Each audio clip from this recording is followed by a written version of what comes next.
Muy buenas tardes, un saludo para ustedes y para la audiencia. Y como estaba diciendo allí, tu colega, es una situación pues bastante interesante la que se está dando, independiente pues, de la confusión, las confrontaciones, etcétera. Es una salida al mundo de lo político de todos y para todos los colombianos, es decir, el vendedor de dulces, el individuo que tiene el almacén, el accionista de una gran empresa, el político, el indiferente, el creyente y el no creyente, pues ahora se está pensando desde esa perspectiva de lo político y la confusión pues da la oportunidad y yo diría al mismo tiempo la exigencia para quienes hemos ejercido funciones académicas de contribuir a esclarecer y a formar esa necesaria conciencia y educación política de que los colombianos pues hemos carecido y que debemos ahora socializar y convertirnos en ese animal político que pensó Aristóteles en el mejor sentido de la palabra.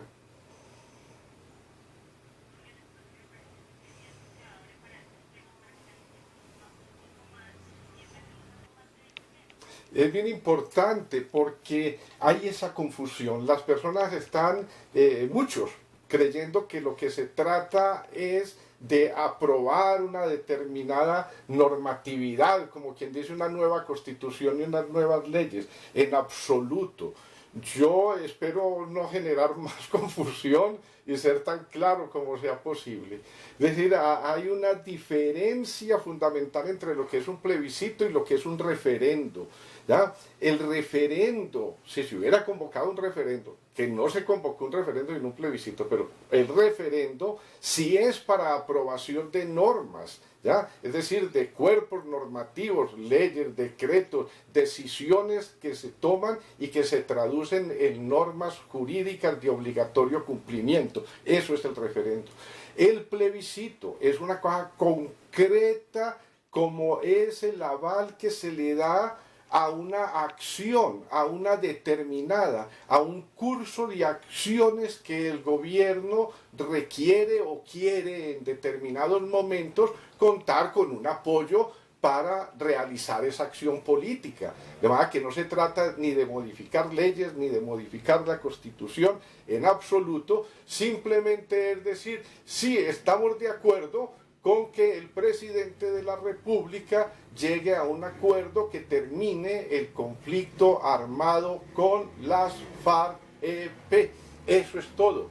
De manera que la confusión está, y yo digo que es una confusión de la cual somos culpables todos, porque tú misma estabas diciendo, hay la posibilidad por Google o por otros motores de búsqueda de acceder a toda la información que existe sobre lo que han sido pues el desarrollo de esas negociaciones. ¿Verdad? Que no es que los colombianos vamos a llegar al paraíso, a la conquista de la paz, sino que se va a terminar ya el conflicto armado, las confrontaciones armadas a punta de plomo entre el gobierno y un sector de la insurgencia, un sector de la insurgencia. El ELN no está negociando en este momento, existen otras organizaciones como el Albacrín, algunas que inclusive reivindican su carácter político, cuestión que está en discusión. Con ellas en este momento no se trata de refrendar ninguna acción del gobierno, es simplemente refrendar la acción del presidente Santos, ¿ya?, en relación a la firma de un acuerdo para terminar la confrontación armada con las FARC-EP, una guerrilla de carácter comunista. Ahora, que esos acuerdos tengan los debilidades y las fallas y haya carecido de mayor examen, eso puede ser o no ser, pero es lo que no se está debatiendo ahora, la coherencia de los acuerdos, sino que se está apoyando la acción del presidente Santos para que culmine un proceso en el cual ya llevamos una buena cantidad de tiempo. Guillermo, desde el punto de vista académico, ¿qué deficiencias o qué dificultades tiene este plebiscito que ustedes lo han podido lograr para que nosotros también lo conozcamos todos? Vea, en primer lugar, yo creo que todo el proceso de negociación estuvo cojo, por una razón muy elemental. En esta confrontación que se lleva ya pues de 60 años, es una confrontación que ha comprometido estamentos militares y estamentos políticos de parte y parte. En el caso del Estado, pues están los gobiernos que hemos tenido y el actual, ¿ya? Esa es la parte, digamos, de gobierno, pero ese gobierno está representando unas colectividades políticas que son de manera, digamos, esencial y nuclear el Partido Liberal y el Partido Conservador, pues que luego llegan y se dividen y presentan entre sí o al interior de ellos una cantidad de divisiones, etcétera, pero son colectividades políticas que tienen una responsabilidad en lo que ha sido la acción del establecimiento en esta guerra a la cual se le quiere poner término ahora. Y de parte de la guerrilla, pues allí en La Habana ha estado la representación, el secretariado, como quien dice, ha sido la parte fundamental militar, pero ¿dónde ha estado la parte y el componente político? Las FARC son una guerrilla comunista, no surge por obra de generación espontánea, es el resultado de desarrollos tanto a nivel internacional como a nivel nacional, ¿ya? Además ha sido, pues ha sido una guerra vicarial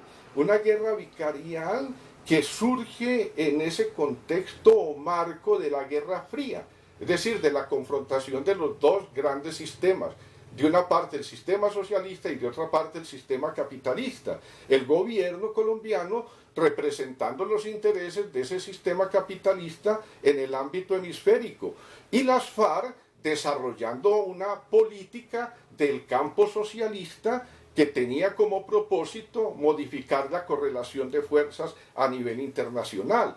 Y en ello es el Partido Comunista el que genera precisamente, propiamente toda esa parte de lo que sería una vanguardia y se llega, en virtud de desarrollos históricos muy concretos aquí en Colombia en los años 60, ya a esa confrontación y a la creación de las FARC a partir de unas agrupaciones armadas que se habían establecido en unas regiones de colonización, Quepato, Guayavite, Río Chiquito, Sumapaz, Marquetalia, etcétera, ¿ya? De manera que ahí puede uno decir que estos acuerdos estuvieron cojos de parte y parte. Y allí, por ejemplo, de parte del establecimiento, pues hubo una representación de los militares y de la policía, pero con oficiales en retiro. En realidad quienes estaban allí y tienen un compromiso que enfrentar en la solución del conflicto y de la guerra son los militares, las Fuerzas Armadas en su conjunto, ¿ya? Como expresión de una política de Estado de la cual el responsable, obvio que sí, es el Poder Ejecutivo. Esto pues es un análisis, llamémoslo de carácter político, pero no de directorios, ni de concepción ideológica, sino de una manera técnica, de acuerdo a lo que funciona en realidad el Estado y lo que ha sido el desarrollo de la insurgencia. Desde ese lado me parece a mí que es cojo.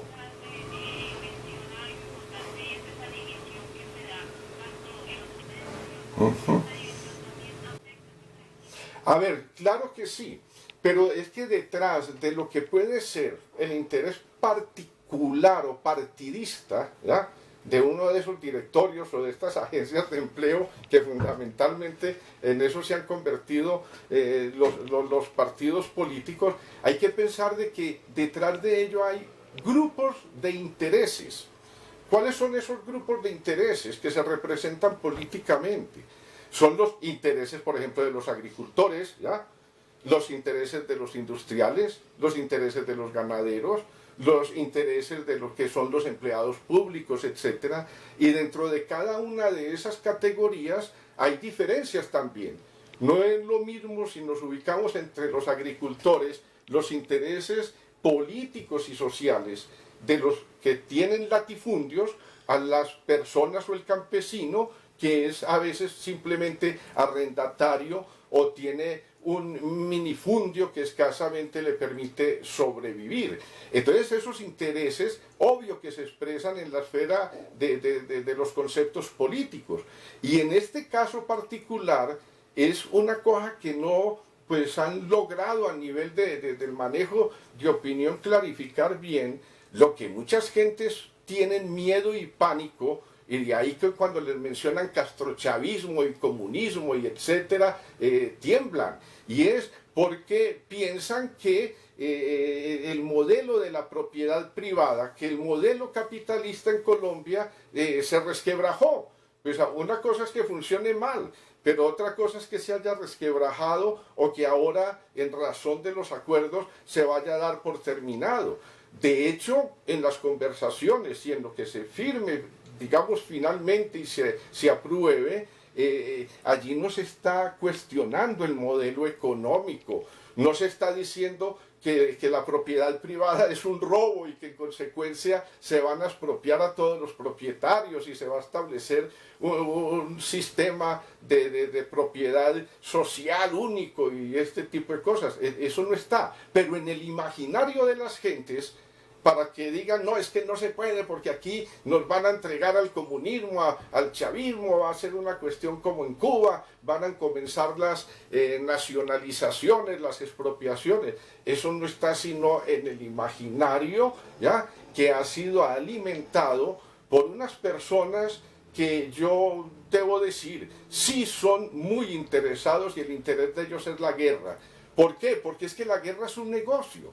Y eso es lo que muchas personas no han querido entender, ¿ya? Es decir, la guerra no es simplemente el tema de unos personajes que están, digámoslo, allá en el monte con unos camuflados y unos fusiles. Las estructuras armadas tienen unos elementos que son los que se llaman de logística, de apoyos, de relaciones hacia la sociedad, etcétera, que son muy complejos. Y ahí es donde valga la pena decir, ha hecho falta mayor educación y comprensión de las gentes. Yo esta mañana, precisamente que estaba en una terapia, hablando con la médica, le decía, yo apuesto que aquí la gente no ha pensado todo el capital que se mueve en torno a la sangre relacionada con la guerra.